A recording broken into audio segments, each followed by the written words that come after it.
Mark Levin here. The post-election economy could be a minefield of inflation, massive debt, and currency instability. That's why I count on gold for my financial protection. When it comes to gold, I only trust Advantage Gold. They're one of the top gold companies in America, and that's who I turn to for my own investments. Call them now, 800-900-8000, for a free gold investment kit, and see if you qualify for $1,000 in free silver. That's 800-900-8000. Don't wait and see if post-election chaos destroys your savings. Act preemptively. Performance may vary. You should always consult your financial and tax professional. He's here. He's here. Now, broadcasting from the underground command post, deep in the bowels of a hidden bunker, somewhere under the brick and steel of a nondescript building, we've once again made contact with our leader, Mark Levin.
Mark Levin here. Our number, 877-381-3811, 877-381-3811.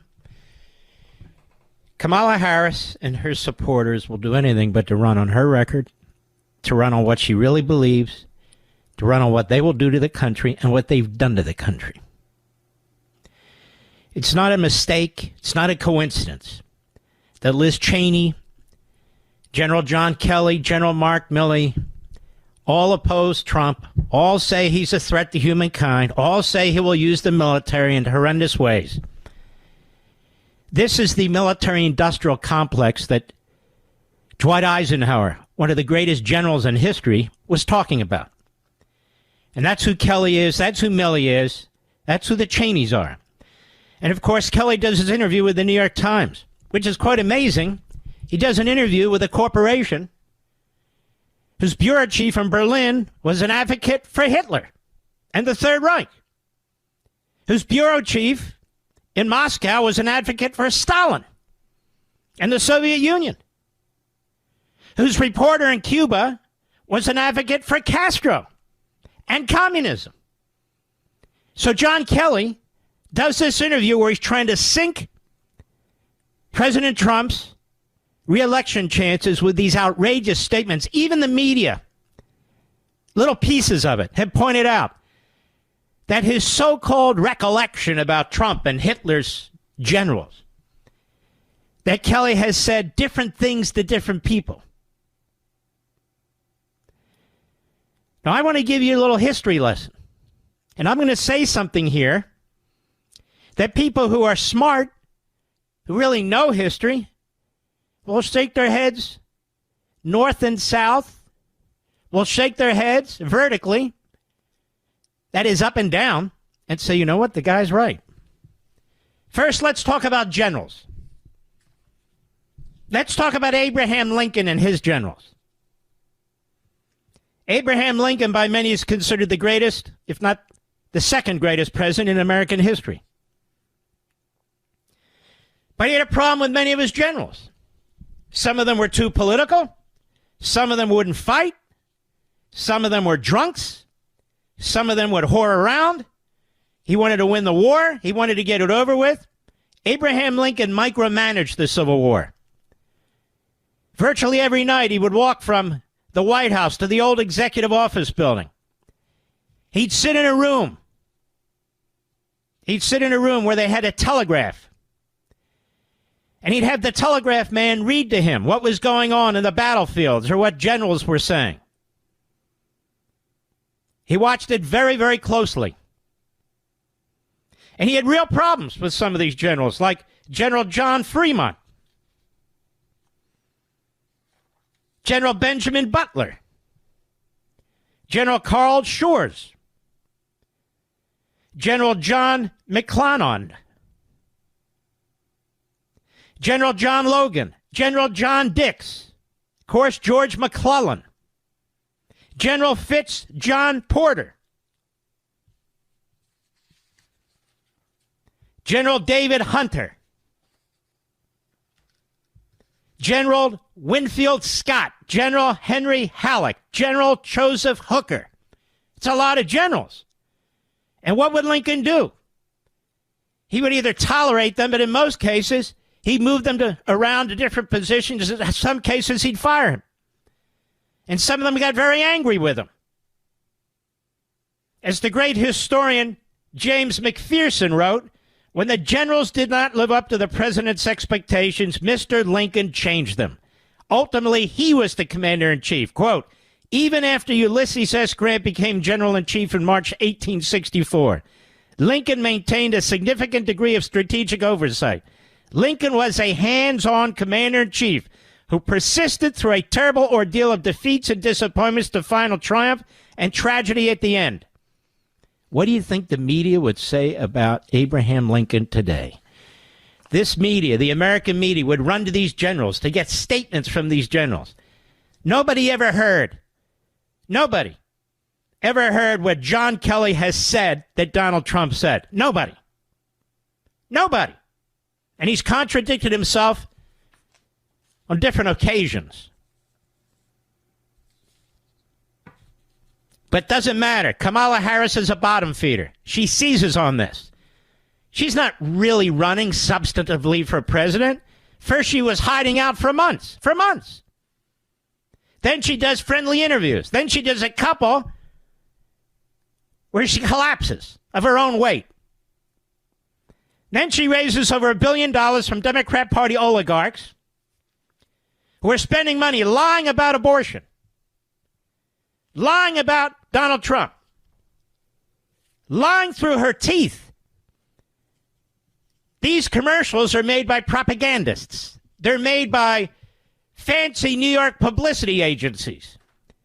They're written by grifters, operators, pollsters, sitting at their desks, laughing about what they can do. They have no connection to reality. They're all about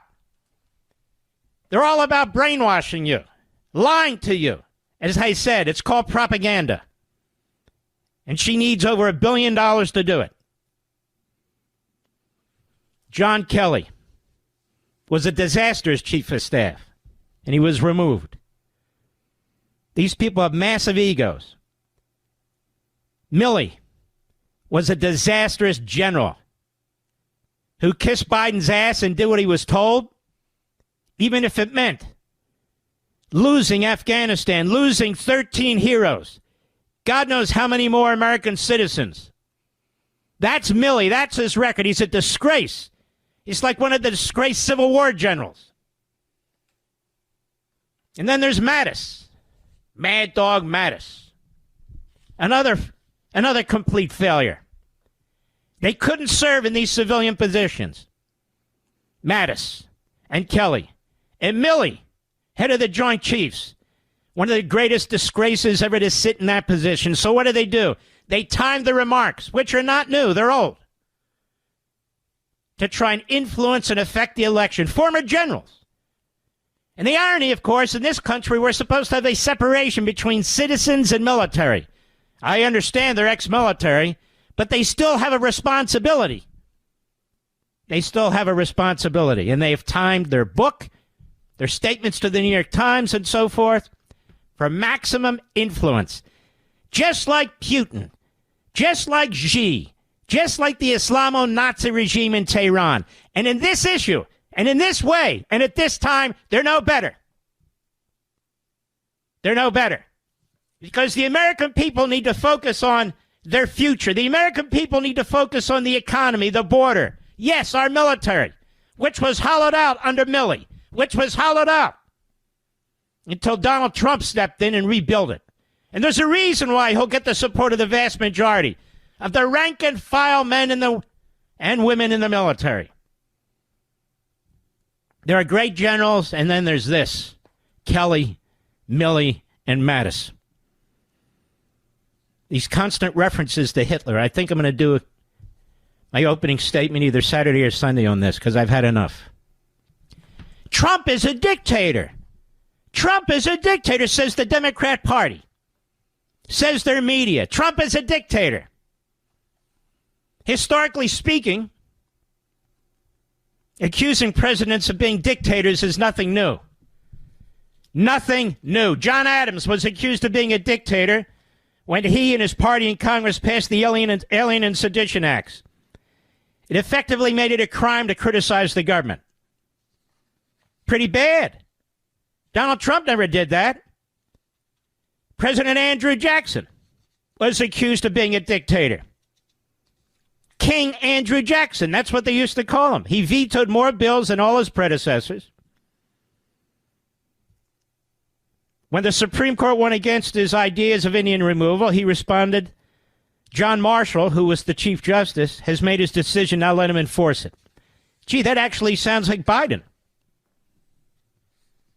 The election of Abraham Lincoln, one of our greatest presidents, his entire presidency was plagued with accusations of him being a dictator. He shut down 200 newspapers, including newspapers of the North that were anti the Civil War. Shut them down. He rounded up individuals, locked them in prison without reading them their rights in violation of the Constitution's habeas corpus provision. My recollection is he did that because these pro-Confederates, a mob basically, they were cutting the telegraph lines in Baltimore to prevent Washington from communicating with New York and Philadelphia, that is Washington, D.C., threatening the North during the Civil War. Congress passed a law and gave him the authority to do it. Eventually, the Supreme Court said, well, of course, Congress doesn't have that authority. Was he a dictator? You know what? Klansmen, neo-Nazis, and others have accused Lincoln of being a dictator. Sympathizers with the conspiracy. Other individuals who aren't as poisonous in terms of their ideology have said the same thing. He also imprisoned people who spoke out against him. There's the case of an Ohio congressman by the name of Clement Vallandigham. He arrested him. He had him arrested because he declared that he was disloyal in the sentiments and opinions that he was giving in Congress. And instead of imprisoning him, Lincoln actually exiled him to live in the Confederacy. Donald Trump has never done anything like this. Woodrow Wilson, the great Democrat Party progressive, he passed the Espionage and Sedition Acts. He put a political opponent, a socialist, by the name of Dobbs in prison during a presidential election. He made it criminal to criticize the government and the World War I entrance that he insisted on, or the League of Nations that he wanted to create. He created the Committee on Public Information that turned into the nation's first propaganda machine. Franklin Roosevelt. He did more to turn the Constitution inside out, to expand the police powers of the central government than any president in American history, bar Joe Biden. When the Supreme Court started ruling against him, he threatened to pack the court. The executive branch became more powerful, in control of more legislation and regulations than any time in our history. And then he said he was the only one who could lead the country through World War II. He was the only one who could lead the country through the Depression. So he not only ran for a third term, he ran for a fourth term. Many called him a dictator too. So now I want you to compare that to Donald Trump. I want you to compare them all to Donald Trump. They say Donald Trump is going to fill in the blank. But Donald Trump has never done any of it. He's never defied a federal court. He's never defied the Supreme Court. He's never violated the Constitution of the United States, ever. He peacefully left office. That's a matter of fact. They lie about January 6th. He offered the United States National Guard. They turned it down. They turned it down. And we could go on and on and on. They keep talking about him being Hitler. I'm now convinced half the country don't even know what Hitler did. And so I'm going to educate them Saturday or Sunday. And I'm sick and tired of Democrats using one of the most horrific genocidal events in world history against other human beings as a club against their political opponents. Goldwater was Hitler, Nixon was Hitler, Reagan was Hitler, and now Trump's Hitler.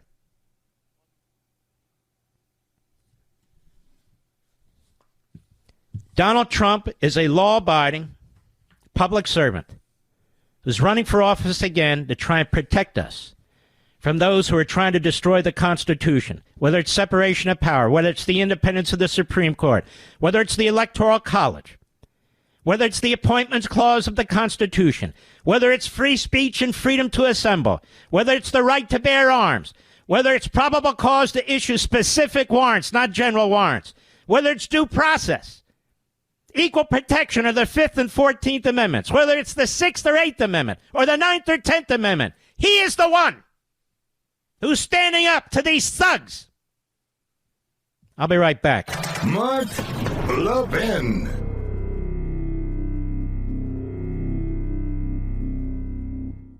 The upcoming election isn't just about choosing leaders. It's about bracing for the economic fallout that could follow. You know, history shows that post-election periods can bring economic turmoil. But this time, with our national debt skyrocketing and global tensions rising, we could be facing unprecedented risks. We could see runaway inflation or even a currency crisis. That's why I encourage people to diversify and look at gold as a financial safety net. Gold has been said to be a reliable wealth shield for thousands of years through some of the worst economic storms. And for my gold investments, I trust Advantage Gold. They're who I buy from exclusively, and I recommend them to anyone serious about helping to protect their wealth. You can call them right now at 800-900-8000, 800-900-8000 for a free gold investment kit to see how you can get started with gold. You can even qualify for up to $1,000 in free silver. That's 800-900-8000. Call them now. Tell them Mark Levin sent you. You'll be happy you did. Performance may vary. You should always consult your financial and tax professional.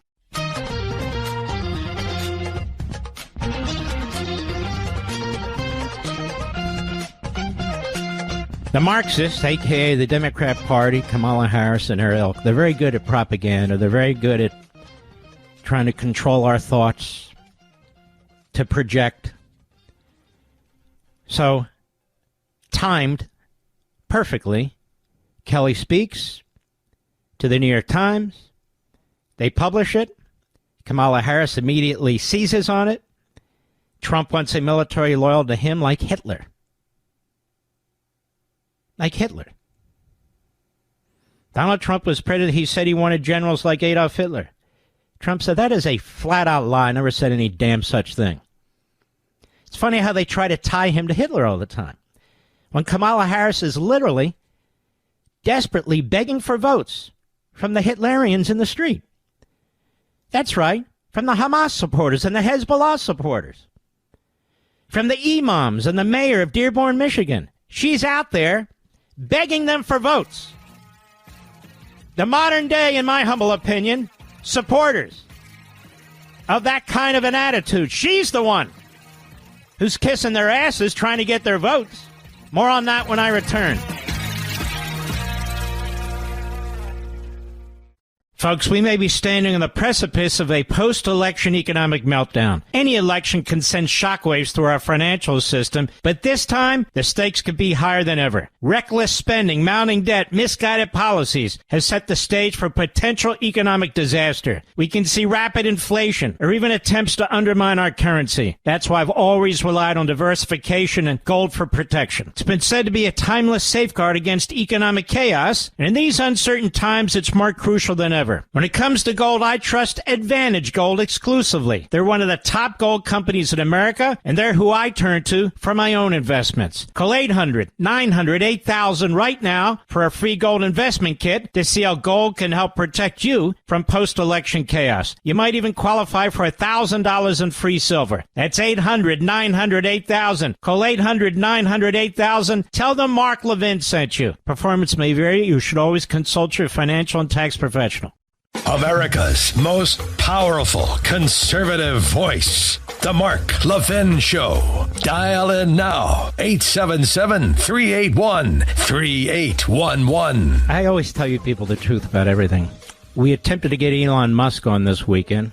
We've never talked to him, never on radio, never on TV. I don't contact him. I don't know his number. Our people at Fox did, and they said they didn't even respond. Just so you know. Not sure what that's about, but I don't much care either. I really don't. But I want you to know that because I think that's disrespectful to you. This audience is massive. The TV audience on the weekend is the biggest primetime program, Saturday and Sunday, crushing CNN and MSNBC. We're up against college football. We're up against Major League Baseball. We're up against Sunday Night Football, and we're still number one because of you. So I've always told you before, this isn't a single phone call with me and somebody, or I'm not on a microphone and some guy has a headphone and it's one-on-one. No, this is a discussion with millions and millions of people. That's why all these candidates are asking to come on. That's why we want to help all these candidates. That's why President Trump wanted to come on. That's why we helped him, and we'll do it again. So we get the blow-off. Same with J.D. Vance. J.D. Vance is on with CNN. He's on with this. He's on with that. They have a very, very busy schedule. We've offered them radio. We've offered them TV, but we haven't heard anything. So we want to help those who want help. President Trump, who is in regular contact with us, these Senate candidates, all of them, these House candidates. There's so much that's important that we have to do. And these are public airwaves. They're your airwaves.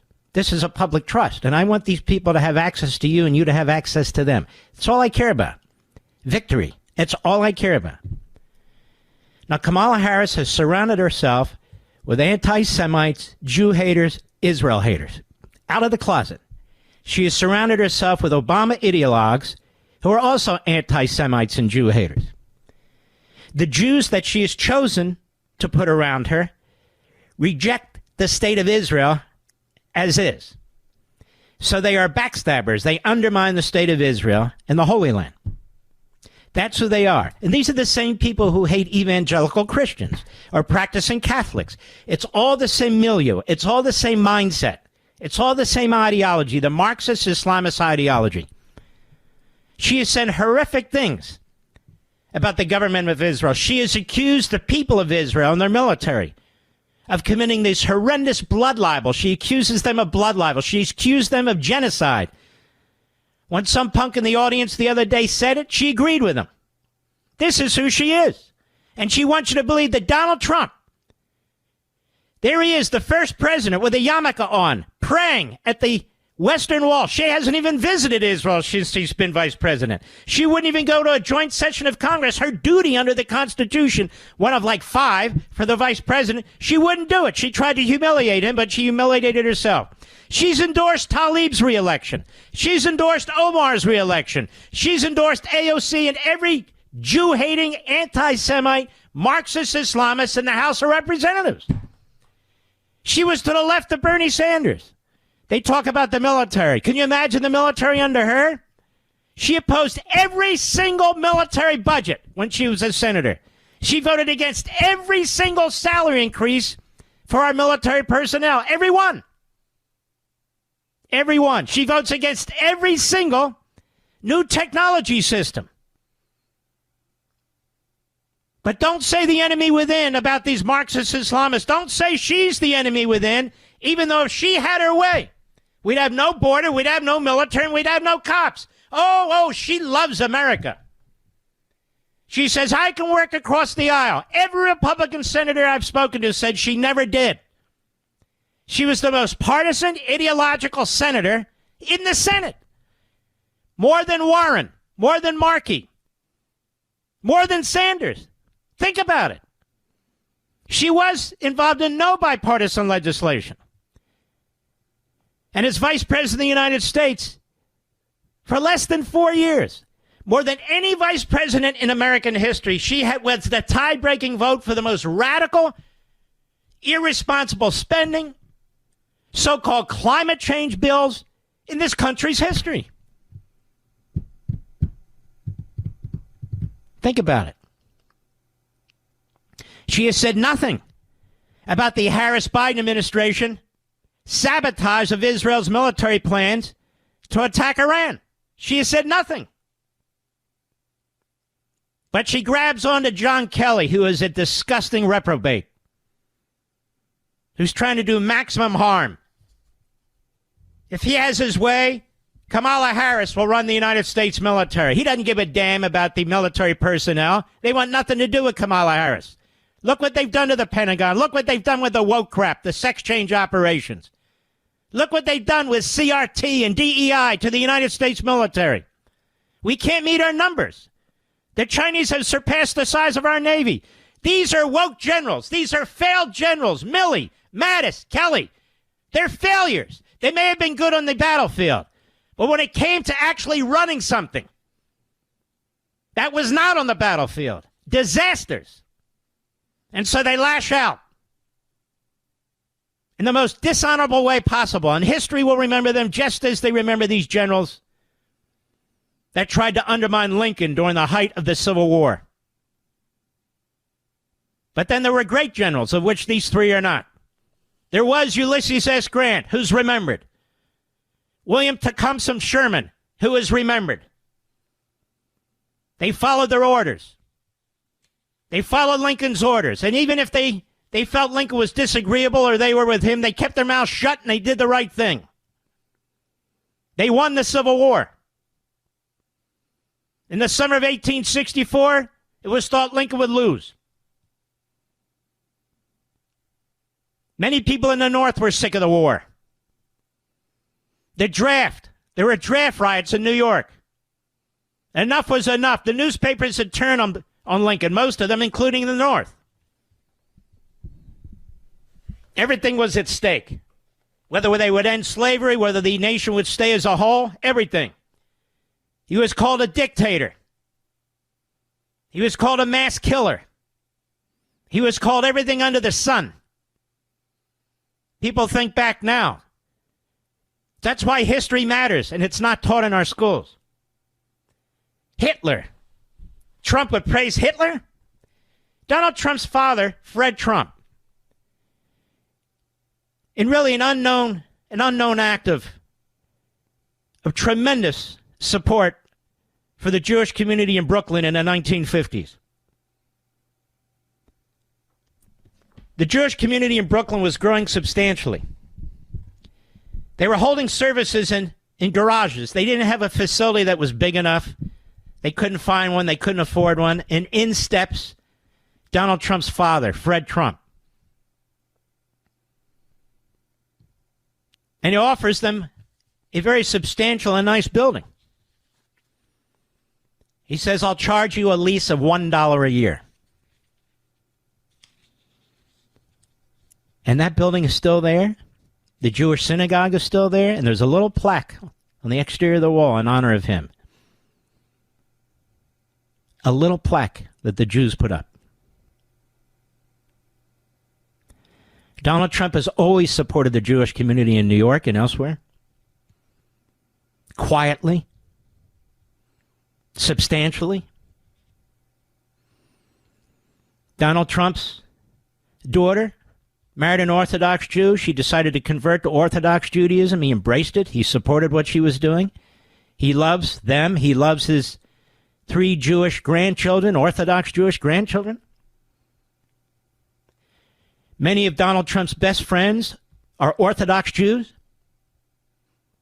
who he's grown up with, who he's worked with, who he's been in business with. Donald Trump has no reason to support the state of Israel except that he believes in the state of Israel.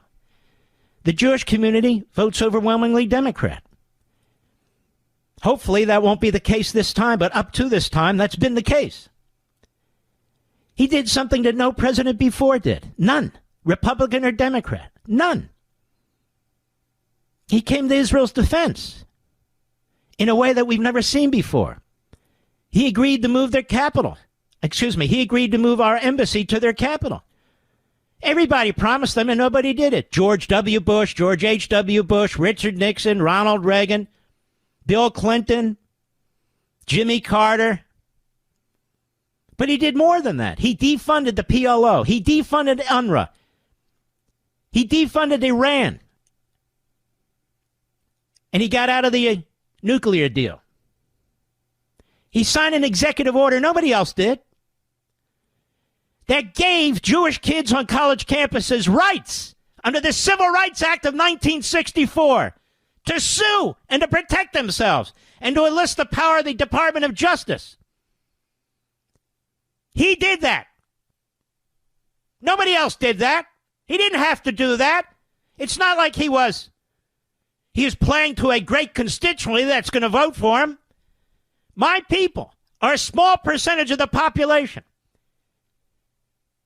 spread throughout the country, but located mostly in 3 or 4 states. New York, which he can never win. Sorry, it's true. Pennsylvania, which I hope he does. Florida and California. 2 blue states. 1 purpler state and 1 red state. Obama, who got a huge vote out of the Jewish community, was an anti-Semite, still is, who undermined the state of Israel, who allowed the UN to run roughshod over Israel, whose people are in this current administration stabbing Israel in the back. Kamala Harris.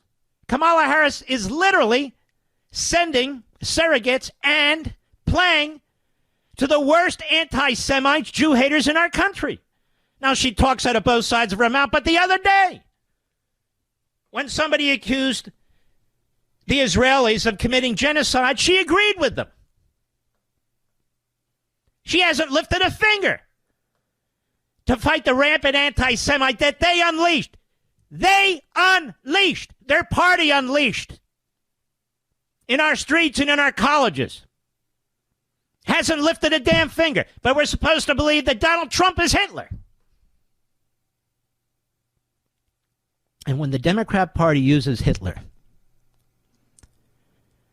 which apparently some people are too young to understand what that means, they are telling you that Donald Trump is the equivalent of a man who exterminated 6 million Jews, of a man who skinned Jews alive and made lampshades out of their skin, of a man who pulled the gold teeth out of their mouths, of a man who oversaw ovens, gas chambers, mass graves, slaughtering of people, stealing their jewelry, burning their clothing, sending the German shepherds after them. That's what they're saying Donald Trump is. This is a party, a political party, the Democrat Party, that really doesn't fit properly in the American system. It never has. From slavery to segregation and Jim Crow, now to Marxism and Islamism. Their propaganda is the worst we've ever seen. Hitler. When they have these Hitlerians in their party, when they have them in their base, when they have them in Congress, when they have them in the media, that's the party that opens its arms to fascists and Marxists and Islamists. That's the party, not our party. We reject them. They seek their vote. They seek their vote. And so there are headlines all over the place. And, of course, the media shows have to discuss John Kelly, 4-star general. Donald Trump is dangerous. Donald Trump said that his generals should be like Hitler's generals. Donald Trump said this. Donald Trump said that. Donald Trump says bullcrap. And so there we are, even on our favorite network, taking the words of John Kelly and putting them on the TV screen. And this is what they want. This is how you create pseudo-news. But pseudo-news has an impact bigger than the real news, because lies travel further than the truth. And by the time they're uncovered, it's too late. There are other generals who served under Trump, like General Tata and others, who are saying this is baloney, that they worked with Trump, and they never heard him say any such thing, ever. But those generals won't get the time of day. I'll be right back. Mark Levin.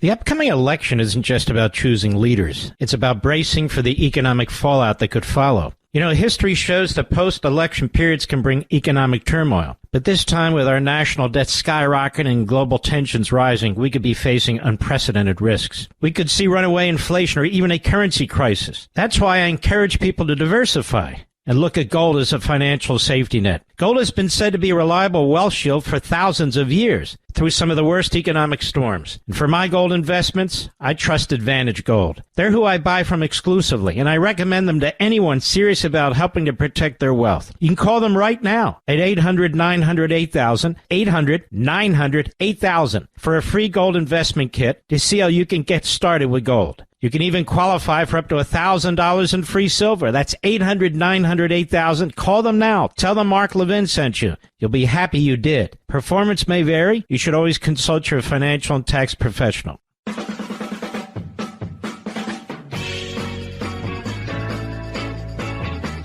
Gee, what was missed in the news, ladies and gentlemen, yesterday when Kamala Harris was on Univision, actually today? She believes in a pathway to citizenship for all these illegal immigrants. In other words, amnesty. Isn't that a big issue? Doesn't that affect your life more than this pathetic former general spewing his hate, who hates Donald Trump more than he loves his country? Look, that's the truth. We honor his service, but we don't honor this. Because if Kelly has his way, Milley has his way, Mattis and the rest, they're throwing all these heroes, these men and women who have volunteered for the United States military, throwing them to the wolves, throwing them to the Harris and walls, for God's sakes. Throwing Israel under the bus. Our borders wide open. These men have sided. They have sided with people who do not have this country's best interests, and that's what they'll be remembered for. And God forbid, and I mean it from the bottom of my heart, if we lose this election, among others, we will call out the people who have done this to us. And John Kelly will be one of them. And Milley will be another. And the Cheneys will be yet another. They milked the country for power and wealth. The Cheneys. Unbelievable what these people have done. A pathway to citizenship, Kamala Harris tells Univision. She's dangerous as hell. And media, whatever you do, don't talk about her plagiarism, Harris. Don't talk about her basically defending pedophiles. Don't talk about any of that, whatever you do. I'll be right back. This segment of the podcast is exclusively sponsored by Pure Talk. Pure Talk offers great coverage and can save your family money on your wireless bill every single month. Go to puretalk.com to find the plan that's right for you. Thank you again for listening, and thank you so much for this sponsorship, Pure Talk. He's here. He's here. Now, broadcasting from the underground command post, deep in the bowels of a hidden bunker, somewhere under the brick and steel of a nondescript building, we've once again made contact with our leader, Mark Levin. Hello, America. Mark Levin here. Our number, 877-381-3811, 877-381-3811. You know, I'm glad you're here, and it is not a waste of your time. Months and months ago, I brought up the fact, here, Blaze on Fox, many months ago, that the number of abortions that have occurred since the Dobbs decision is significantly more than before the Dobbs decision. And the media have largely ignored it, except now the New York Times actually reported it. A little late, since the Democrats have spent on congressional and Senate races $1 billion lying about abortion. I see these commercials in Virginia that are running in Maryland that are grotesque, even against Larry Hogan, that they're going to have a national ban on abortion. I've already offered first $10 million, then I lowered it to $1 million so Kamala can cough up some money. That if in fact, and God willing, Donald Trump wins, none of that will happen. But here's the New York Times. Nearly every state that has banned abortion, the number of women receiving abortions increased between 2020 and the end of 2023, according to the most comprehensive account of all abortions state by state since the overturning of Roe v. Wade. When you really think about it, maybe we pro-lifers made a mistake in the overturning of Roe v. Wade. But it's hard to have known that in advance. So these decisions are being made by the states. And there's now more abortions occurring than before. In the 13 states that have enacted near total abortion bans, and that's a lie. Almost all of them have exceptions and periods of time, but we'll play along. The number of women receiving abortions increased in all but 3, according to the study. Some women traveled to clinics in states where abortions were legal. Others ordered abortion pills from U.S. doctors online after doctors in other states started writing prescriptions under shield laws that protect them when they provide mail-order pills to patients in states with bans. The only states with bans where abortion fell during this period were Texas, where the decrease was small, Idaho, where it was a bit larger, and Oklahoma, where the data showed an unusually large number of abortions, in 2020. Many state bans went into effect soon after June 2022 when the Supreme Court overturned Roe, which had guaranteed the right to abortion nationwide. No, it didn't. It still had a regulatory period in the third trimester. Other states began putting in shield laws in the summer of 2023. The new data shows the extent to which these laws have blunted the effects of the bans. In recent years, many anti-abortion groups, that is pro-life groups, have been arguing for a federal ban that would override state laws. Unfortunately, it's never going to happen. Unless they get rid of the filibuster rule like Harris wants.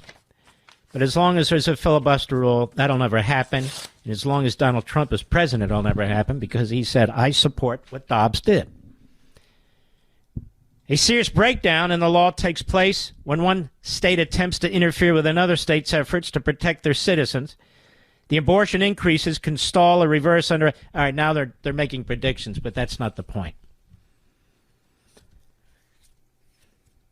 They're lying about what they support. They don't support Roe v. Wade. They support something that we've never done or no country's ever done. Abortion on demand, abortion even when the baby's in the birth canal. Yes, I want to abort that baby, even when the top of the head is being shown. Mr. Producer, what do you think of that? Isn't that sick? This is why you'll never see it on television.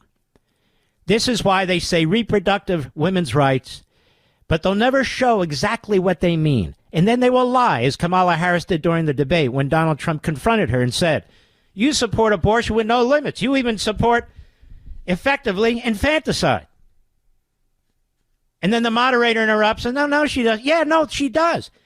As a matter of fact, I think it was Marco Rubio introduced a bill, somebody did in the Senate, that would outlaw federally infanticide.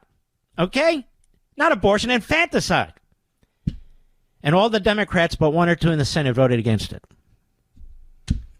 And in fact, Governor Tampon Tim Walz pushed a bill through his legislature and signed it that eliminated the Born to Live Act in Minnesota.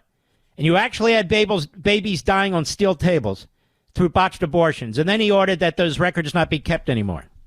5 of them died. He lied during the debate. She lied during the debate. The moderators lied during the debate. The vast majority of Americans favor parental notification. The Democrat bill in May of 2022 eliminated parental notification. The vast majority of Americans do not support abortion right up to birth. The bill compelled it. The vast majority of Americans think if a baby's actually born alive, botched abortion or not, it should be saved. The Democrats voted against it. The vast majority of Americans believe that there should be a conscious rule. Conscious.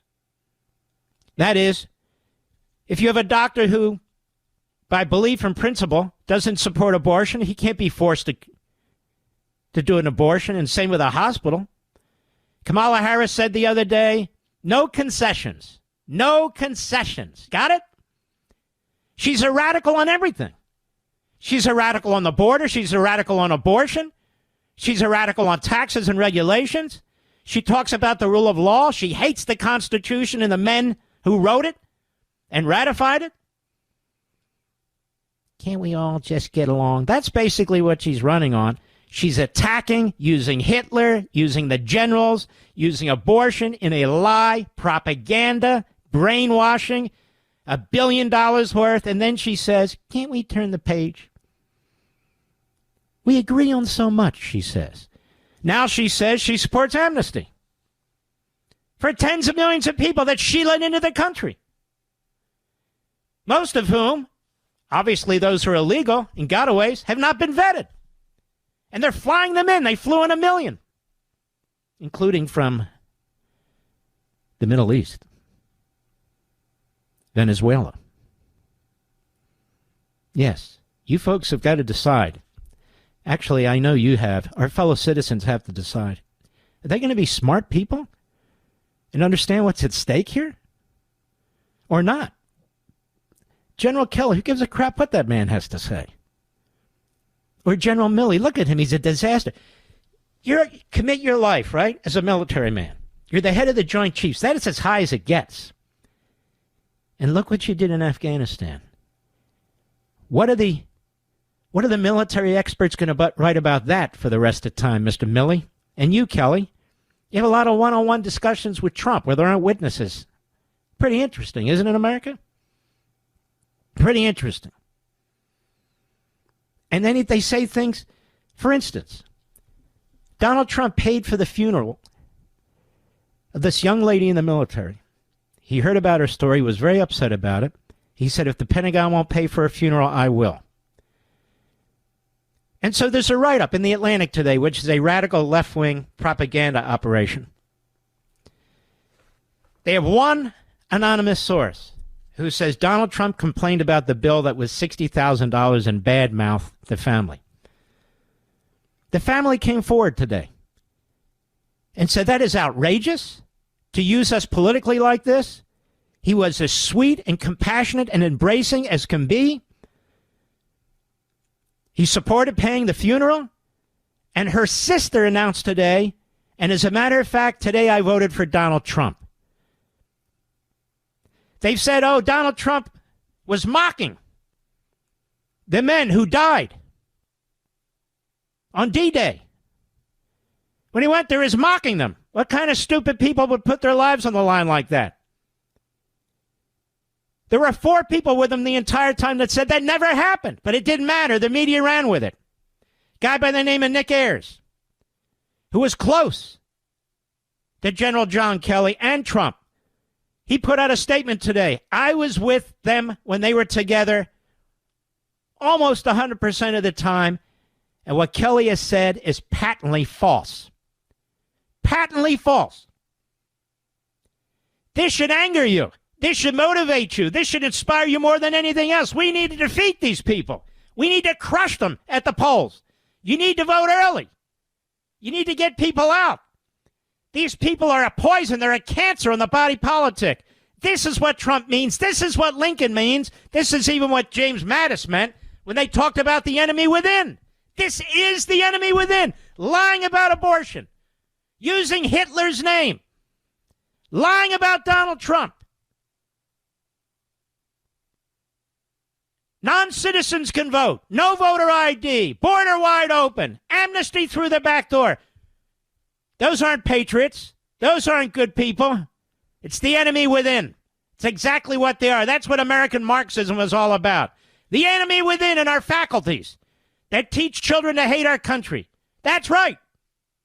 They exist. Lincoln knew it. Jefferson knew it. Reagan knows it. knew it. Trump knows it. Even General Mattis knows it. I'll be right back. Mark Levin.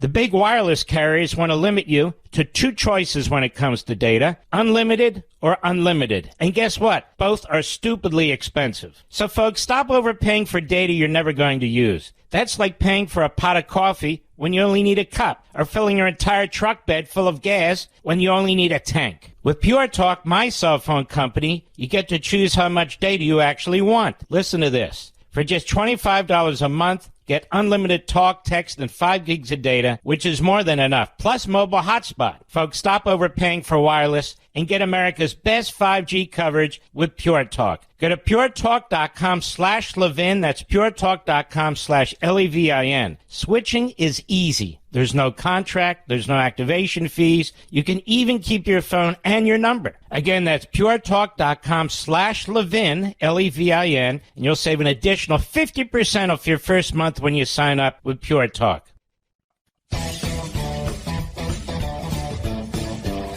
All right, we're bringing on our friend Scott Perry, Pennsylvania 10th Congressional District. I don't bring members who are running for reelection or people running for open seats on unless they need our help. And Scott Perry's been targeted by the Liz Cheney Trump derangement syndrome Republicans. He's being targeted by the George Soros Democrats. So you know he's doing something right because they want to take him out. Scott, how are you, sir? I'm doing great, Mark, and thanks so much for having me on. We're fighting it out here in central Pennsylvania. You know, people are saying that whatever happens in Pennsylvania is going to determine the fate of our country and, quite honestly, the fate of the world. And that's no more exemplified by what's happening in the 10th District, as you said, targeted by, you know, so-called Republicans that are rhinos and, of course, the George Soros left, and they're plowing millions of dollars in. And, Mark, you know me. Look, I say things that other people don't want to say because they're weak. I stick up for Israel. People don't want to do that because they're weak. And what they do when you do those things is they come after you, which is what's happening now. Can't lose it, though. I want you to remind people a little bit about your background, which is really quite stellar. Well, look, I'm living the American dream, right? I grew up in a single parent household. My mother, really, really tough road to hoe, but, you know, she made it, and she wanted something better for her kids. We grew up in a house with no electricity, no running water. We had an outhouse, no insulation in Pennsylvania. It gets cold. I was the first in my family to go to college. I was the first to start a business. I joined the Army as a private. I retired as a general. I flew in combat. I commanded troops. And, you know, I've been elected to the singular most important legislative deliberative body on the planet. That's the American dream, but it's slipping away. You know, it's slipping away for a lot of Americans, and that's why I decided to run, because we can't let this happen. My wife and I have 2 beautiful young daughters, and we want them to have the American dream. We want the people in the country, in the suburbs, in the inner city. We want everybody to have a shot, and you know, and I've been able to live it. And we want everybody else to have that. But, you know, the socialists and the Marxists, you know, they want to transform America. And when you stand up against that, Mark, like you do every day on your show, you know, they come for you, too. Mm-hmm. They come for all of us. This really is an anti-American revolution in so many ways. And look at these pathetic retired generals, the lies that they're saying and the timing of them. We haven't had pathetic generals like this since Lincoln had to deal with many pathetic generals, too. And they're selling out their own former men and women in uniform. Can you imagine Kamala Harris, Commander-in-Chief, and what she would do to our armed services, Scott Perry? No, I really can't. You know, we just saw the American government, somebody in America, you know, put out classified information, reveal classified information, very damaging to Israel, who's in a war. And we see a commander-in-chief now, and one that would potentially be commander-in-chief, that just doesn't recognize the threat of somebody like Iran or Russia or China. And you can't have somebody like that leading from the front because, look, as you know this, Mark, recruiting is at the lowest level since pre-World War II. Nobody wants to. They don't want to potentially sacrifice their life for the ideology of the left. They believe in a country that's strong, that rewards people on merit and fights for freedom. They don't believe in this woke utopia that Kamala Harris wants to preside over, where the global elitists run the country and you go fight their wars. Nobody wants to be a part of that. Very dangerous, very provocative. Our enemies know it. That's why they're testing us. And God forbid if Kamala Harris becomes the president, there's no telling what's going to happen internationally. Of course, people are suffering now at home. They can't afford their groceries. They can't afford to pay their electricity bills. It's only going to get much worse with her as president. Yeah, and she has no plan to do anything other than make it worse. She doesn't believe in the private sector. She doesn't believe in small businesses. Even union members are starting to see what the hell's going on here. She doesn't care about the average man, the average woman. The vast majority of her money is coming from these Democrat billionaire oligarchs. She's hiding her real belief. She will destroy the American auto industry. She will destroy the American oil business. She's going to keep that border wide open until there's 100 million illegal aliens in here, and this country will never look the same again because they don't believe in this country. They don't believe in the founding of this country. And yet, Scott Perry, they're very effective with their propaganda, as are all Marxists, quite frankly, which is they're the ones standing for the American Constitution and what it says. They're the ones standing for the rule of laws. They try and put Donald Trump in prison for the rest of his life. Now, let's go back to your district. Remind everybody of some of the towns that are in the 10th district. So this is the wonderful 10th District of Pennsylvania. It includes Harrisburg, the state capital. It includes Chocolatetown, USA, Hershey. It includes York, home of the York Peppermint Patty and York Barbell. And it includes Carlisle, the home of the U.S. Army War College. This is a great place to bring up a family. It's a great place to live. Pennsylvania is full of great, hardworking people. But unfortunately, they recruited a candidate that doesn't even live here. She doesn't live in the district, but she was on TV for 38 years reading a teleprompter, so people know her. And then they've coupled that with millions of dollars in lies about me and, quite honestly, about her, telling, she's for transgender surgeries for illegals and for prisoners, but she doesn't want to admit it. And she's for raising your taxes, and she's for more illegals coming into the country, but she doesn't want to admit it. And, of course, you don't have to admit it when you have millions of dollars from George Soros buying all your ads, and that's exactly what we're dealing with here. What is her name? What is her name? Yeah. Her name is Janelle Stelzner. She worked for NBC, where she lied to everybody under NBC's banner for 38 years. How close is this, Scott Perry? Well, we think it's a point or two. Oh, my God. It's hard to tell, but we think it's a point or two, and we can't have it go the wrong way, Mark, because if we lose Pennsylvania, there's a good chance that the president doesn't win, his election, and we lose the country. So and they know that. That's why this is the number one targeted race. All right, don't hang up. We're talking to Scott Perry. If you want to help him, patriotsforperry.com. Don't you like that site? Patriotsforperry.com. Anything you can afford. I mean, he's got George Soros against him. He's got all these other oligarchs against him, Bill Gates and his money and all the rest that are pouring into the Democrat Party, the Hollywood money. We'll be right back. The big wireless carriers want to limit you to two choices when it comes to data, unlimited or unlimited. And guess what? Both are stupidly expensive. So, folks, stop overpaying for data you're never going to use. That's like paying for a pot of coffee when you only need a cup, or filling your entire truck bed full of gas when you only need a tank. With Pure Talk, my cell phone company, you get to choose how much data you actually want. Listen to this. For just $25 a month, get unlimited talk, text, and 5 gigs of data, which is more than enough, plus mobile hotspot. Folks, stop overpaying for wireless and get America's best 5G coverage with Pure Talk. Go to puretalk.com/Levin. That's puretalk.com/Levin. Switching is easy. There's no contract. There's no activation fees. You can even keep your phone and your number. Again, that's puretalk.com/Levin, Levin, and you'll save an additional 50% off your first month when you sign up with Pure Talk. Mark Levin, the thunder on the right. Call in now, 877-381-3811. We're talking to Scott Perry, a great patriot who could lose his seat if we don't help him. His site is patriotsforperry.com. You know, Scott Perry, I've decided what the Democrats did when they decided they needed to replace Biden. They decided we are going to have to outspend for the presidential, Senate, and congressional races our opponents massively, 3-4 to 1. So they go to their billionaire oligarchs who pour in enormous sums of money. They say, number two, we can't run on what we actually believe. It's so anti-American. It's so radical that we'll lose in a landslide. So we got to use that money to do two things. To lie completely about what we believe. That is, pretend we're sort of moderates who are bipartisan and love our country, and they're none of that.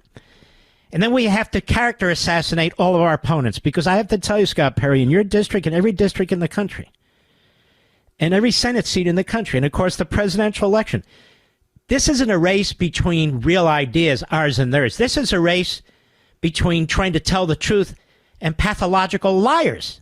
Am I right? No, you're absolutely has been lying about me for a year. And what's worse, it's really disrespectful to my family, the things she's been saying. She doesn't know anything about the experiences that we had as a family of having children, the things that my wife went through. She doesn't know anything about my mother, how my mother, I'm a second-generation immigrant. My mother came to this, her mother came to this country with the clothes on her back. My mother suffered at horrific abuse at the hands of her father and my mother made it out of that and made something of herself and something of her family. And to have these people go out and say the things that they're saying about us, that I would not allow health care for women that had a miscarriage, it is stunningly so objectionable to me. And they walk around straight-faced with it. But Mark, we should know this, because Nancy Pelosi told all of them, at any cost, you will do whatever's necessary. They don't care. They have no honor. They have no standards of decorum. They disregard the truth. They just care about their power. Let's take this abortion issue. They said there'll be a national ban on abortion. I mean, can you see that passing the Senate? And then Donald Trump says, no, I'm not going to sign anything like that. What is it here? They got to scare to death these women who support abortion. Many of them are single without children and so forth, but they have to scare them to death. When in fact they don't support even Roe v. Wade. They support something so extreme this country's never even entertained the idea of partial birth abortion, post-abortion infanticide, which is what Walt signed for. No parental notification. No parental notification. It goes on and on and on. And so this is not what the American people believe. So they know that. And so they lie about their position on abortion and Trump and the Republican position on abortion. You're exactly right, Mark. That's what they've done with me. I've served in Congress. I've never changed my position. I don't believe in taxpayer funded abortions, but I make exceptions for rape, incest, the life of the mother. Yeah. And I'm the prime sponsor of the IVF protection bill in the House of Representatives. But they're out telling people that I don't believe that women should have health care and should not be able to, to care for their bodies and their loved ones and their children. It is outrageous, but and they do the same thing to the president. They just disregard the facts. And Mark, they've got millions of dollars to spread these lies across the TV, across internet, across radio. And there are a certain amount of people that believe this stuff. If they hear it enough, as you know, if you tell a lie enough times, there's a certain amount of people that are going to believe it. What does it look like in your district in Pennsylvania? One of the things that troubles me, Scott Perry, is our friends, our allies in the media. They almost seem giddy already. That is, oh, look at this. We have, early voting, and our numbers are higher than they were last time. 1 million Democrats have voted early and 580,000 Republicans in Pennsylvania as of yesterday morning's data. That's not good enough. That doesn't mean we won't win, but that's not good enough. You see my point? My point is you can't let your guard down. You got to win. You got to race right up to Election Day. It's like a military operation, a political operation. You don't start celebrating and get giddy and cocky in advance, right? No, you would never do that. You're right. You have to fight the whole way through. In sports, you play to the whistle, and that's what we're going to do in Pennsylvania. That's what the president's doing. He's been in Pennsylvania. He will be coming back. J.D. Vance is here. We are all working 24 hours a day, around the clock is what we're doing to make sure that we bring this home. We take nothing for granted. We're calling individual voters. We're visiting them. We're talking to them so that they know. Many voters are concerned. They're confused about the things they see on TV or hear on the radio. So we call them. We talk to them. We set them straight about what the facts are. We're going to earn this thing, Mark. It's not going to be easy, but we have no choice, because if we don't, said they will import 20 million more people here illegal. Do you know that they have brought in 13,000 convicted murderers and let them free in the country over the last 4 years? They're wandering around killing our citizens, and they won't. And that's what we're just going to get more of that if we allow them to win. So we're just not going to do it. Scott Perry is a representative in Pennsylvania, but he's one of America's representatives because they vote on these issues nationally. He could sure use your help. Patriots for Perry.com. Scott Perry, I want to play you a clip from Kamala Harris on Univision today. Listen very carefully to this. Cut 12, Mr. Producer. Go.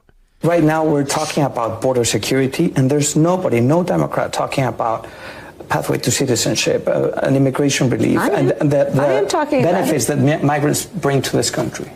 Oh, but there's no question that migrants bring. America is a country that was built in part by immigrants. But people are concerned about their TPS, their DACA, we're talking about mass deportations.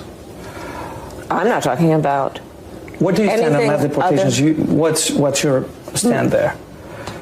We need smart, humane immigration policy in America that includes a pathway to citizenship. Pathway to citizenship. That's amnesty. She wants to give amnesty to 20 million people, for all I know. And we haven't even vetted them. We don't even know who the hell these people are. Mass amnesty. That's been the plan from day one against the American citizens, hasn't it? That's exactly right. It's not smart or humane to the American citizen when you're importing murderers by the tens of thousands, cartel members, drug dealers, and terrorists. It's not humane to the American people. It wasn't humane to Jocelyn Nungare or Laken Riley or any of the other, how many thousand American women that have been raped and brutally murdered by these people that don't belong here. And she's talking about a pathway to citizenship. Mark, you know what that is. This is a pathway to voting Democrat. That's what it is, and that's what they have always wanted. We were lied to when they said they will never be on the Affordable Care Act. They will never get public paid for health care, but yet they are getting public paid for health care and everything else. And so we should not be fooled by this. The plan is to have them come here, and the plan is to have them to vote Democrat so they can transform America into a place it was never intended to be, and disregard your vote and your voice and your opinion as American citizens. They don't care what you think. They care what they think. And I want the people in your district and all other hardworking Americans who are really up against it, trying to afford food and housing and utilities and all the rest of it, under this so-called fantastic bill, which, by the way, 6 Democrats voted against. She lies through her teeth about that, too. Donald Trump stopped it. No, everybody stopped it. It was stopped by a bipartisan vote in the Senate, and not a single House member would have voted for this damn thing on the Republican side at all. But that said, it would require you, Mr. and Mrs. America, to fund taxpayer-funded lawyers for illegal aliens to challenge their status. It would take a catch and release. It would make it a law, which it is not today. So if Donald Trump's elected president, he couldn't even reverse it without the consent of the Senate, which won't do it. They have a filibuster power. It would put in place 2 million illegal aliens that we know of, probably 5. That would be in place because there were so many loopholes in the 5 million a day, according to CIS, that it could be 8 to 10 million a day. 8 to 10,000 a day. So it's so outrageous. It's so outrageous. This woman will destroy the country. She's got no moral core. She's a radical. She was a radical hard leftist, the biggest hard leftist in the Senate. She was the worst vice president in American history, according to people 6 months ago. She can't keep her staff. 92% of her vice presidential staff resigned, including her chief of staff and comms director. She's a fake, a fraud, and a phony. And they're spending $1 billion to try and recreate her, to have you vote for a fiction as they're trying to recreate Donald Trump. And as they're trying to recreate our friend Scott Perry. You folks in the 10th District, you're very lucky to have this man. I want to strongly encourage you to vote for him as I've endorsed him. And please go to patriotsforperry.com. And if you haven't voted early, vote, for God's sakes. Scott Perry, my wife says hello, by the way, and we wish you all the best, my friend. Well, your wife is wonderful, as we both know, and thank you for this opportunity, Mark. We have just less than 2 weeks to save our republic, and anything worth having is worth fighting for, but we're going to have to fight for this. And so I would encourage everybody, let's do it the civil way. Let's get out and make sure we vote. You can vote early in Pennsylvania. You can vote right now. Do not let anything to chance. We must vote for President Trump. We've got a guy named Dave McCormick here running for the United States Senate. We got to get him there. We got to make sure that we have a House of Representatives that is led by Republicans, because even if Donald Trump wins, if the House goes to the Democrats, they will start impeachment proceedings immediately on day one. Immediately. So we will get nothing done to save our country. So everybody has to be in this, and everybody has to have their voice heard. All hands on deck. This is a 5-alarm fire. Scott Perry, God bless you and good luck, my brother. God bless you, Mark. Thank you so much for the opportunity. Patriotsforperry.com. Thank you. There you go. Very, very important that you folks in that district, that you hold on to this man. The economy is a major burden for you. Notice Kamala Harris doesn't discuss it. She literally wanted to give $1 million to small businesses that are owned by black individuals. It's been the law in the United States for more than half a century that you cannot create programs specifically for one race or another, one faith or another, one sex or another. So this is the idiot who says, I believe in the Constitution. And giving money away. We have massive inflation. I know that Washington, D.C. doesn't want you to believe it because they're like drug addicts. Spending, deficit spending, that's their drug. It's not their money. And then they buy votes. And then they kill the value of your dollar. They kill your ability to make ends meet. They're doing it. Not some damn pharmaceutical company or cookie company or fast food company. They don't create inflation. Kamala Harris creates inflation. I'll be right back. Mark Levin.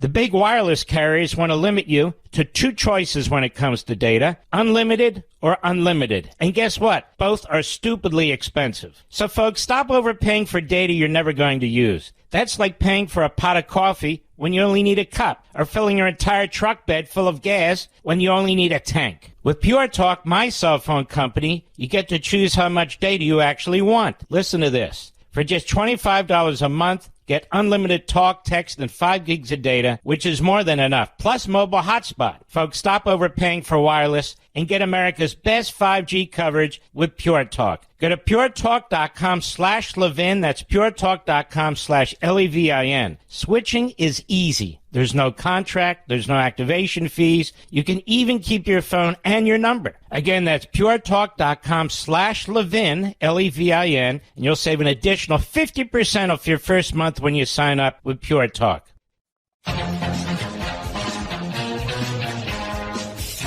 You know, you folks in Maryland, you have a tough choice. I'm no fan of Larry Hogan, of course, but this also, Brooke, is a lowlife.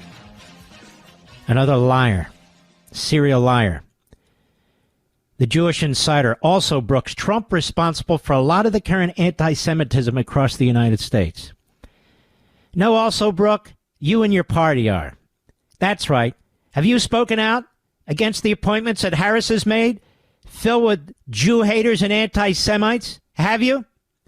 Have you spoken out in defense of Israel, knocking out Iran's nuclear sites and oil sites? Have you? Have you repeated Kamala Harris's blood libel that the Jews are committing genocide? Have you? What the hell have you done about anti-Semitism in Baltimore? What have you done about it in your state of Maryland? You haven't done a damn thing. Damn, you lie about abortion. The way you guys are treating Larry Hogan, I feel bad for Larry Hogan. Now you're lying about Trump with anti-Semitism. Ladies and gentlemen, let me be as clear as Mark knows how. The Democrat Party, the party of slavery and segregation and Jim Crow, is the party of anti-Semitism. It was the party of anti-Semitism under Franklin Roosevelt. It was the party of anti-Semitism under Barack Milhouse Benito Obama. It's the party of anti-Semitism under Biden, and it'll go up in steroids 100 times under Kamala Harris. Under Kamala Harris. It is also Brooks who backs candidates in a party filled with Jew haters. Has she spoken out against Tlaib? Has she spoken out against Omar? Has she? No. Prince George's County Executive. That's what she is. She's running to take Ben Cardin's place. Ben Cardin, a liberal Democrat, Jewish senator.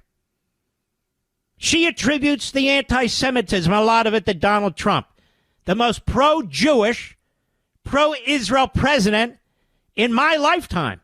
Perhaps period. Perhaps so. What happened to the Scoop Jacksons of the Democrat Party and the Patrick Moynahans? What happened? What happened to the Harry Trumans? They're gone. They're dead and gone. They'll never come back. Not in this party. The party of Bernie Sanders. The party of Elizabeth Warren. The party of a self-hater like Schumer. The idea that a party right now that's withholding weapons from Israel is pro-Jewish. The idea that a party right now in an administration that has leaked Israel's plans to attack Iran, the idea that they're spying with our spy satellites on the state of Israel, not our enemies, the state of Israel, and then leaking the information. Oh, that's fantastic. The idea that this would-be commander-in-chief has said that everything's on the table. You know, these genocidal Jews. That's right, the genocidal Jews. It is she who's repeating the Third Reich's blood libels. Let me repeat it. It is Kamala Harris who is spewing the Third Reich's blood libels. She is spewing the Islamo-Nazi blood libels. She's doing it. Her party's doing it. The voters she seeks in Michigan and elsewhere, they're doing it. Make no mistake about it. People better open their eyes. Who the hell is Also Brooks anyway? What kind of a name is that, Mr. Also Brooks? What is your name? Well, Also Brooks. No. Is your name Brooks? Well, it's Also Brooks. Excuse me? Also Brooks. Well, what's your other name? No, you don't understand. It's Also Brooks. She's running on one issue, abortion.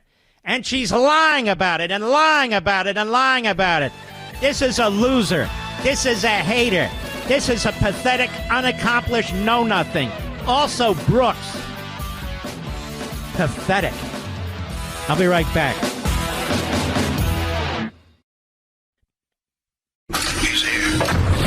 He's here. Now, broadcasting from the underground command post, deep in the bowels of a hidden bunker, somewhere under the brick and steel of a nondescript building, we've once again made contact with our leader, Mark Levin.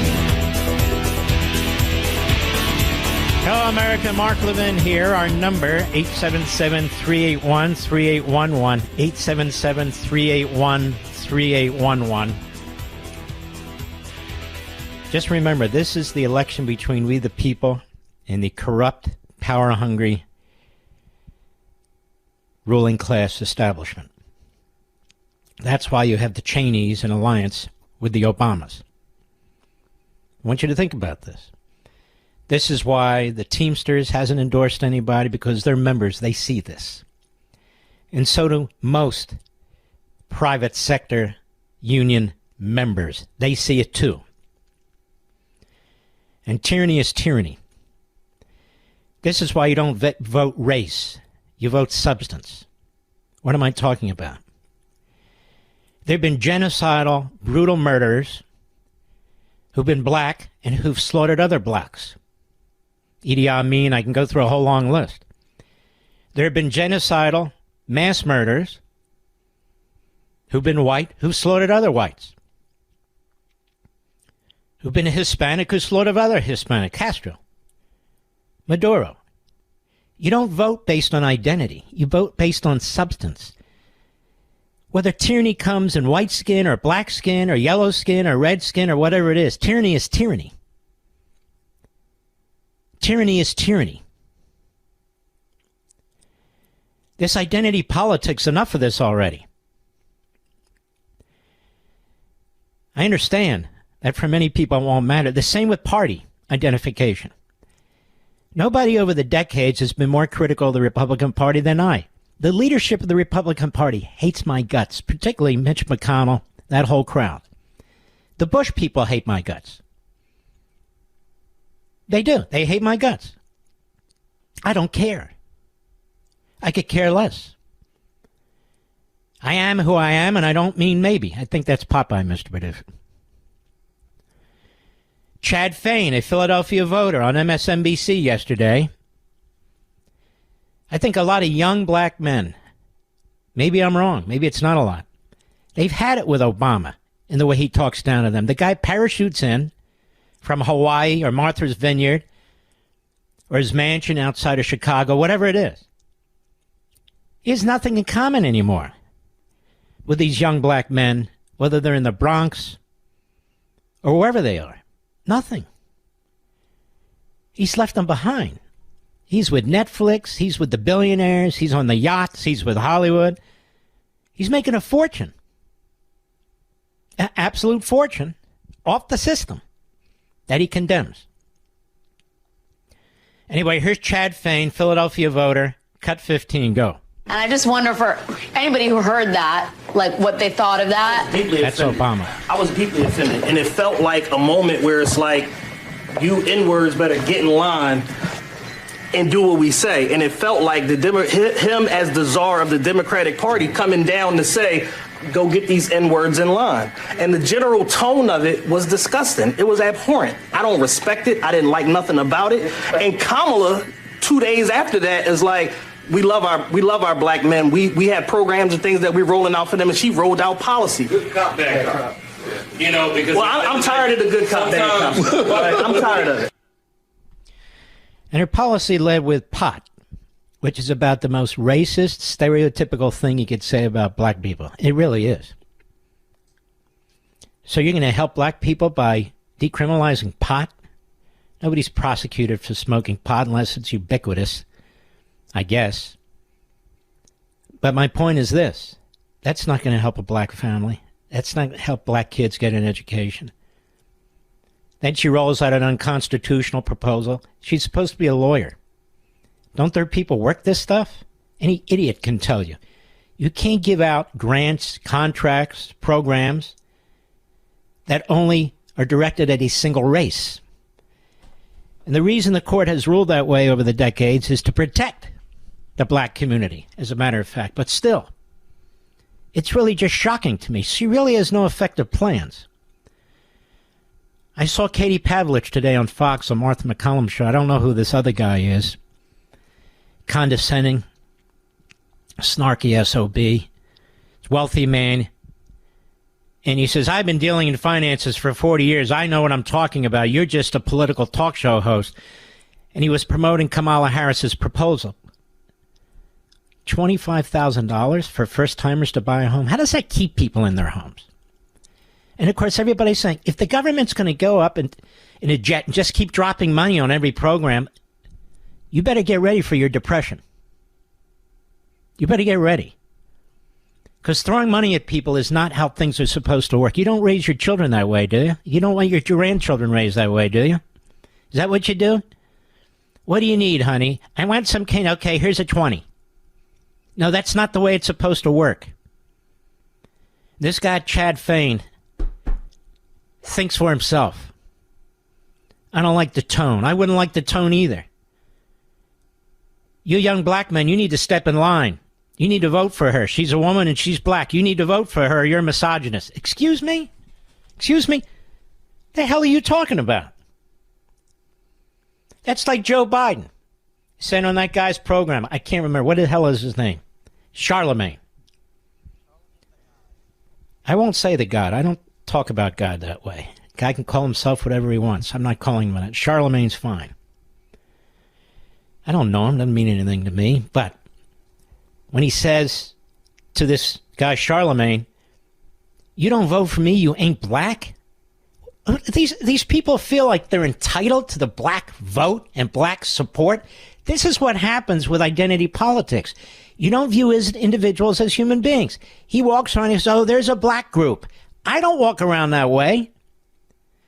Honest to God. I don't view white people that way, Asian. I just don't.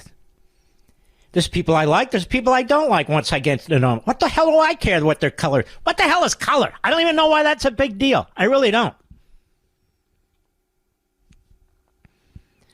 But it's a big deal to the Democrats.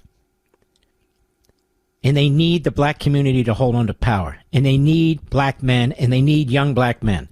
And they need single women without children who, believe it or not, are the most loyal voting base of the Democrat Party. More than black, more than Jewish, more than anything else. And that's who they're kowtowing to with their blatant lies about abortion. Blatant lies. Now, one of these left-wing Democrats who keep talking about it on TV will come on this program and to debate that issue with me. Not one of them. We've tried. Not one of them will debate the border with me in that border bill. Not one of them. We've tried. We can't even get this ass Jamie Raskin to come on this show or my TV show to debate the Constitution. They're cowards. They're cowards. Maybe I'm the Aaron Judd of radio. I don't know, Mr. Producer. You never know. But they're scared of me. Nothing to be scared of. I'm just a dumb talk show host, that's all. Just a dumb talk show host. Now here's Kamala Harris. Here she is, and they're all over the place. It's just, you barely have to look. Cut 16, go. Listen carefully. It's especially true when it comes to the climate crisis, which is why we will work together and continue to work together to address these issues, to tackle these challenges, and to work together as we continue to work operating together from the new norms, rules, and agreements that we will convene to work together on to galvanize global action. With that, I thank you all. This is a matter of urgent priority for all of us, and I know we will work on this together. Work together. I think she said it 5 or 6 times in 30, 40 seconds. I don't know what she means about new norms and rules and agreements. What is she talking about? Does anybody know what she's talking about? Does anybody ever know what the hell she's talking about? No. So what is it that's compelling about her? What is it? People just hate Trump more than they love America. They're willing to put this absolute buffoon, that's right, buffoon, in the Oval Office. She's not going to improve your life, folks. She's not going to bring down prices. She's going to drive up inflation. She's a leftist. That's what they do. She's not going to make it easier for you to afford food and fuel. She's going to make it harder. She's going to go after the producers. She's going to kill the golden goose that lays the golden eggs. That's what she's going to do. That's what her ideology says, and she's not smart enough to think it through. If you like what's going on and you want more of it, and you want it 10 times more, then you vote for her. It's that simple. If you're Jewish and you vote for her, then obviously you hate the state of Israel, just like she does and all the people who surround her. You're a self-hater and you're suicidal. Go ahead. There's nothing I can do about it. When you look at the Romans attacking the Second Temple, it took 5 years for the Jews to unite and fight the Romans, and it was too late because they were fighting each other behind the wall. Unfortunately. If you're a minority and you don't favor school choice and you think the school systems are great and your kids are actually learning to vote for her, because she's all in with the American Federation of Teachers and Randy Weigard, and there's no chance that your kids are going to get a good education. There's no chance. None. Then vote for her. If you think open borders is great with the Venezuelan gangs and the MS-13 gangs and the fentanyl, then keep at it. Vote for her. It's terrific. We've never seen anything so great. Defunding our military. They're hollowing out our military. The communist Chinese are now surpassing us. You think that's a good idea? She voted against every defense budget. Every one. Then vote for her. She's great. These are the facts. I don't have billionaires paying for this. It's my own brain. If you believe in CRT and the 1619 Project and you hate the Constitution, if you believe in lawfare, if she wins, Donald Trump's going to prison. Take my word for it. I'm not kidding. Then vote for her. Because she's full of crap, and so are the billionaire oligarchs that are backing her. I'll be right back. Mark Levin.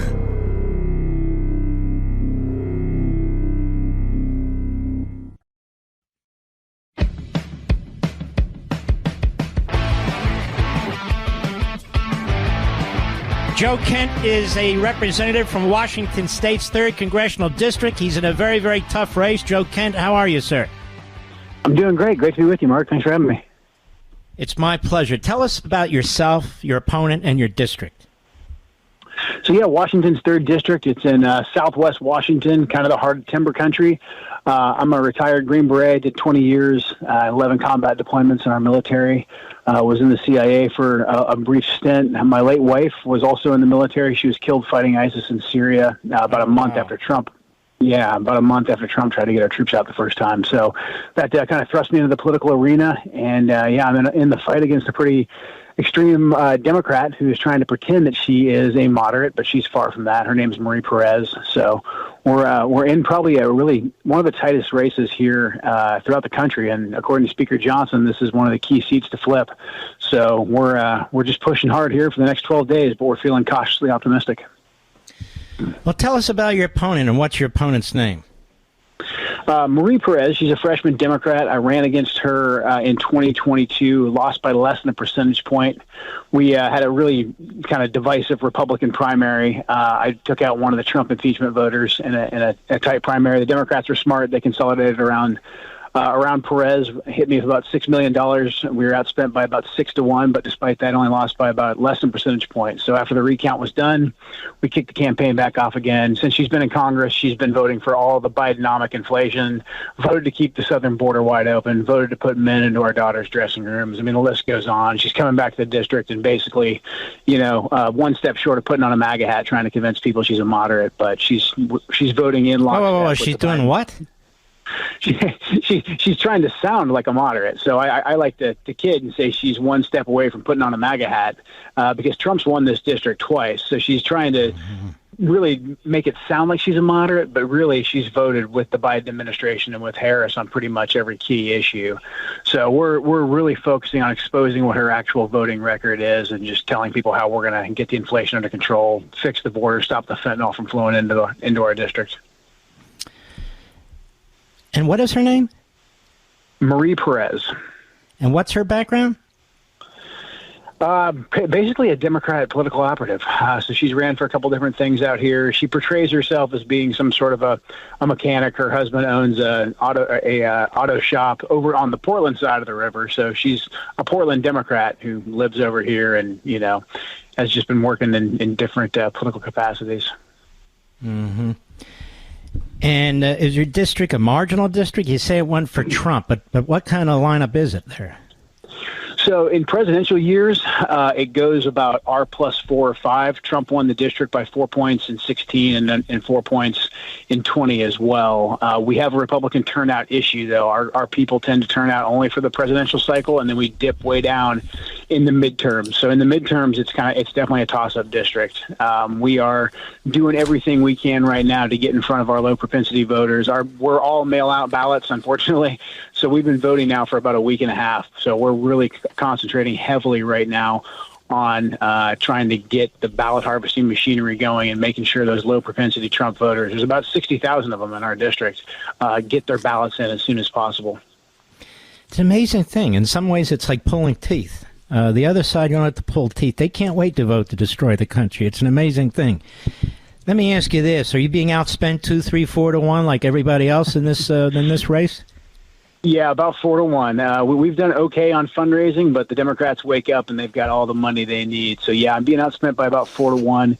We're fundraising pretty heavily right now from our small dollar donors who have been very generous just to stay up on the air. But, for every one ad we put out, she's got about 4 out there right now trying to hit those last-minute voters. There's some investigations going on. They think the Democrats are getting a lot of money from some weird places, potentially overseas. I mean, if you guys take the House again, I really think you got to look into this. Where the hell is all this money coming from? Did they just have more Democrat Party billionaire oligarchs willing to put their money where their mouth is, or what? Yeah, that's certainly the case. I mean, with my opponent, she's taking money from the Fuse PAC, which was one of the lead drivers of the defund the police movement. She's getting money from Reid Hoffman's group. I mean, the list goes on, all the different corporate special interest groups. But the ACT Blue, I think, is something we definitely need to look into because she's got some very suspicious donors, as most of them. All right, hold on. I want to carry over the break here. We're talking to Joe Kent. He's a very important member of the House, a solid conservative. You can see he's a military guy, lost his poor wife.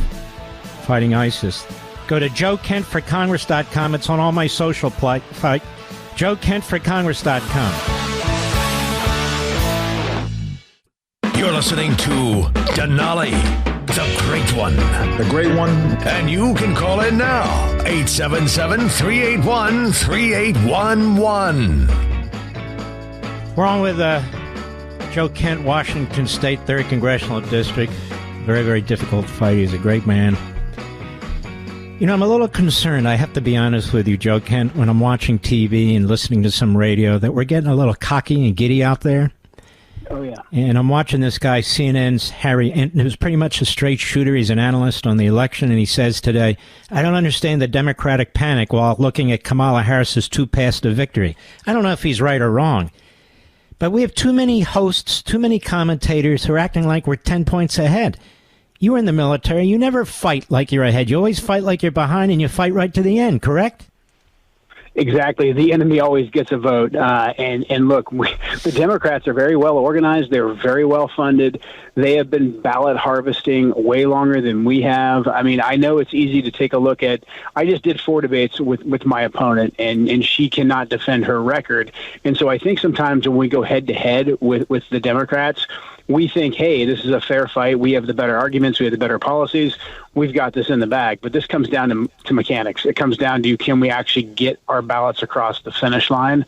And historically, Democrats have been better about that than Republicans have. So I think we've got to run like we're 10 points behind, and the Democrats have all the momentum, and just fight. Every vote counts. Every ballot counts. Every ballot that's harvested and cured counts. So, yeah, it's going to come down to execution and turnout.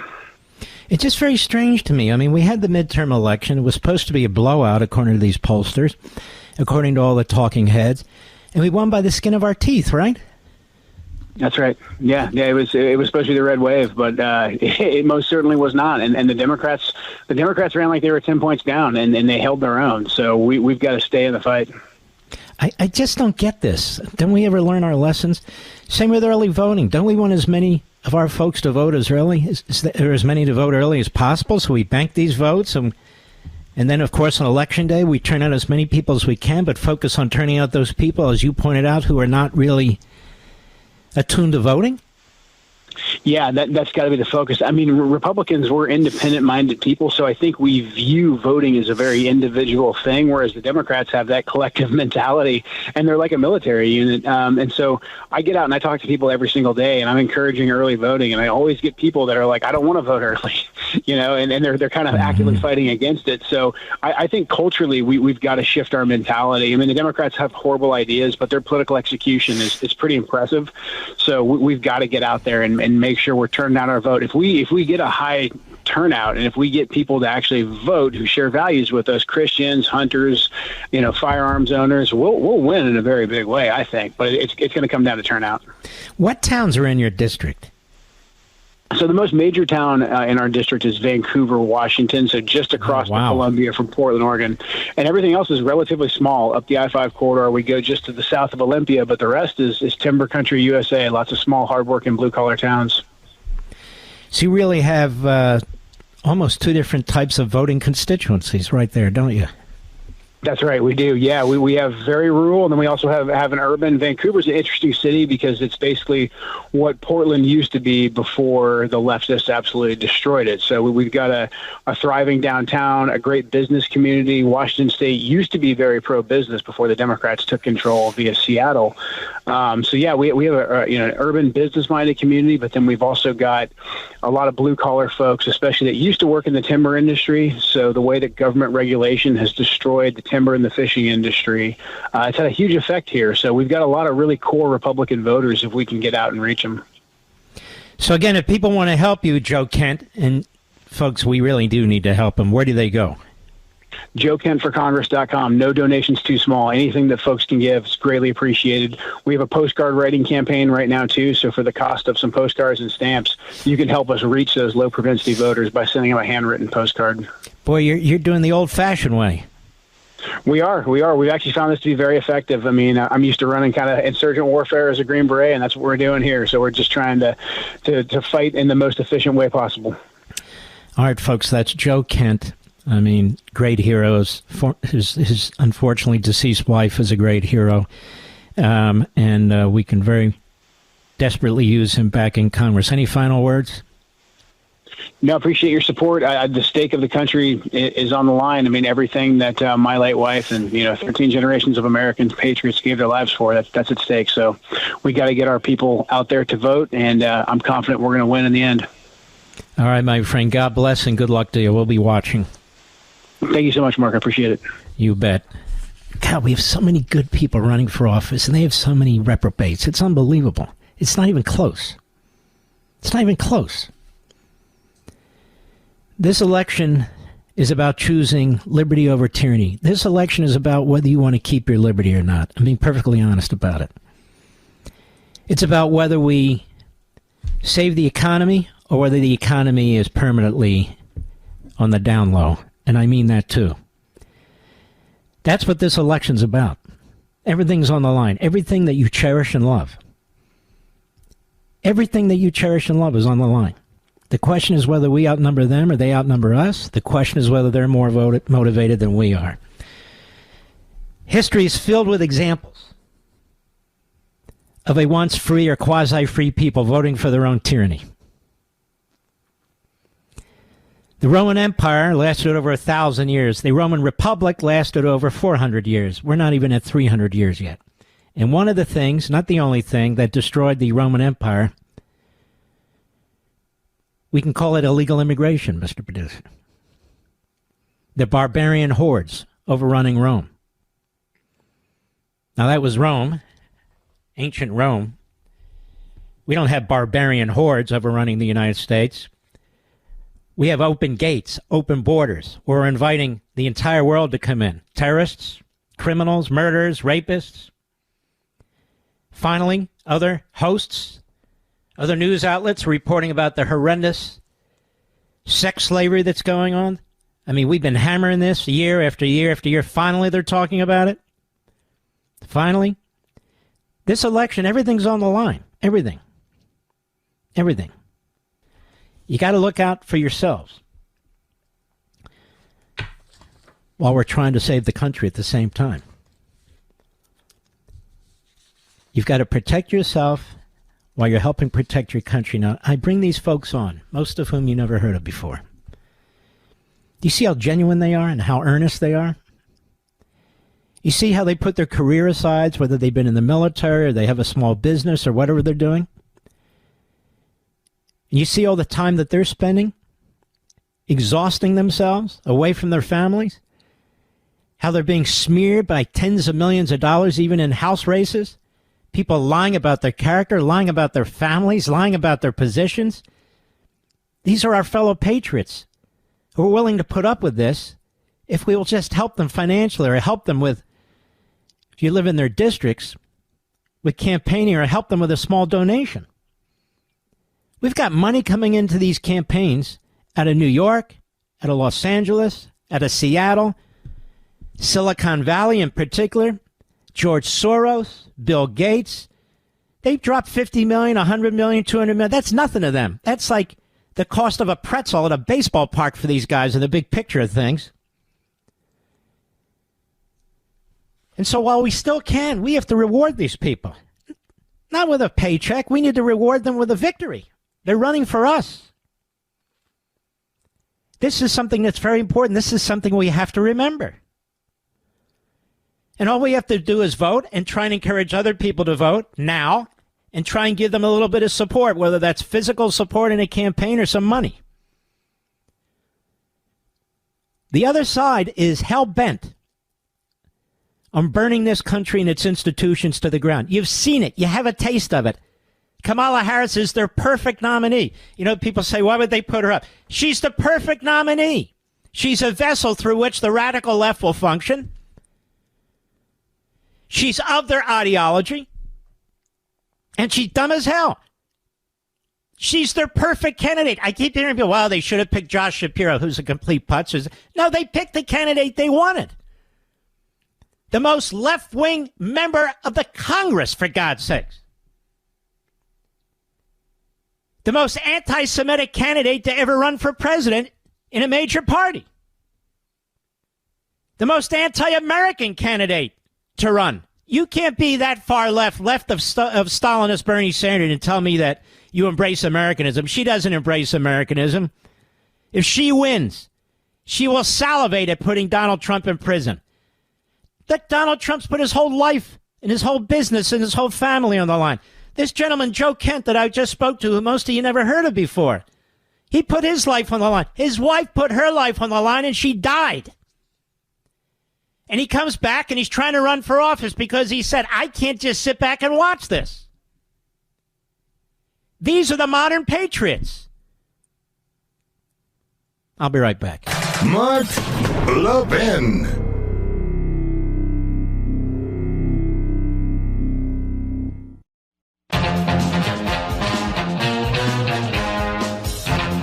John Carl. Nobody should be a reporter, certainly not reporting on Trump or his opponents who've written books trashing somebody, Trump. Because that, in the past, if you're a journalist, a real journalist, and you've written a book trashing somebody who you cover and report on, then you don't report on them anymore.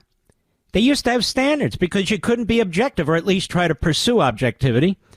John Carl is a hack. He's a hitman. He's also a very dumb guy. Have you ever heard this guy before? He's another WABC News fraud, phony, and fool. And he's there with Stephanopoulos. Now, talk about a punk. Just look what we're up against. This guy was in charge of the Attack Women War Room for Clinton, and there he is at ABC News. Here's this guy, John Carl. Remember that guy at CBS who dared to challenge the bigot who was attacking the Jews? Remember all that? I wonder if he's come back from re-education camp, Mr. Producer. Oh, yes, DEI, re-education. Anyway, listen to this interchange between John Carl and George Stephanopoulos, and just hope you don't lose any IQ points. Go ahead. When you see that graphic of all the people who surrounded Donald Trump, these are the people that were in the Situation Room during the times of crisis. Let me ask you something, Stephanopoulos. Where are all the people who surrounded Kamala Harris who were fired, her chief of staff, head of communications, and all the rest? You're such a sleazeball. You're such a sleazeball. Where are they? And I just talked at the top of the first hour about Abraham Lincoln and his generals, and how many of them he had to remove or move to other positions. See, if I were doing this, but of course I won't, because ABC News is a propaganda operation, I would be showing a historical context. I'd have a picture of Abraham Lincoln with all the generals surrounding him. One of them decided to run against him for president. Another one quit. He fired others. He moved others off to other positions and so forth. This is not evidence that there's something wrong with a president. Not at all. Keep in mind, ladies and gentlemen, in the executive branch, we have 2.5 million employees, 33,000 political appointees. 33,000. That's what reports to the President of the United States. I made a mistake. 3,300, excuse me. Check that. 3,300. And so what? And so what if these generals are gone and the National Security Advisor are gone? And so what if these people are gone? His foreign policy was a massive success. His domestic policy was a massive success, from the border to the economy. His foreign policy, we had a period of no wars. The border was more secure than ever before. Joe Biden never removed anybody because Joe Biden is part of the ruling class. Donald Trump is not. So when he removes elements of the ruling class, whether they're part of the military-industrial complex, whether they're long in the tooth, hangers around Washington, D.C., whatever they are, whomever they are, they attack him for removing them. They attack him for removing them, for firing them. And so that's supposed to be a bad thing. That's supposed to be a bad thing. If people aren't performing, you get rid of them. If people are undermining you, you get rid of them. If people are pushing their own agenda, like some of these generals, some of these national security types, John Bolton, Milley, Kelly, he got rid of them. And so now that's supposed to be a negative. Okay, well, Harris got rid of 92% of her vice presidential staff, or they resigned. How come George Stephanopoulos doesn't mention that? But listen to how stupid this discussion actually gets. Go ahead. Again, none of those people will be there. Well, I've spoken to Trump many times about some of these people that have crossed him, and I asked him what his next administration would be like. What he's told me is he didn't know anybody. He had to rely on advice to hire people last time. Now he knows people. He will put people in who are loyal to him. He will put people in. Okay, stop. What is wrong with that? Is there a politician who appoints people, Mr. Producer, who are disloyal to them? How stupid is this discussion? I don't know. If George Stephanopoulos and John Carl start attacking ABC News on the air, you think they're going to last? You have to be loyal to your employer or leave. We all have to live with that. So he wants people who are going to carry out his policies who are loyal to him. Wow, that's not good. He needs to take on people who are leaking against him, undermining him, preventing him from pursuing his policies that he was elected to pursue, right? Listen how stupid these people are. Go ahead. Forget it. You get the sense. We salute our armed forces, police officers, firefighters, emergency personnel, our truckers, our brothers and sisters in Ukraine now fighting the North Koreans, our brothers and sisters in Israel. We have your back even though Biden is undermining you. And you, the American people, vote early. You can do this. You're great patriots. I'll see you tomorrow.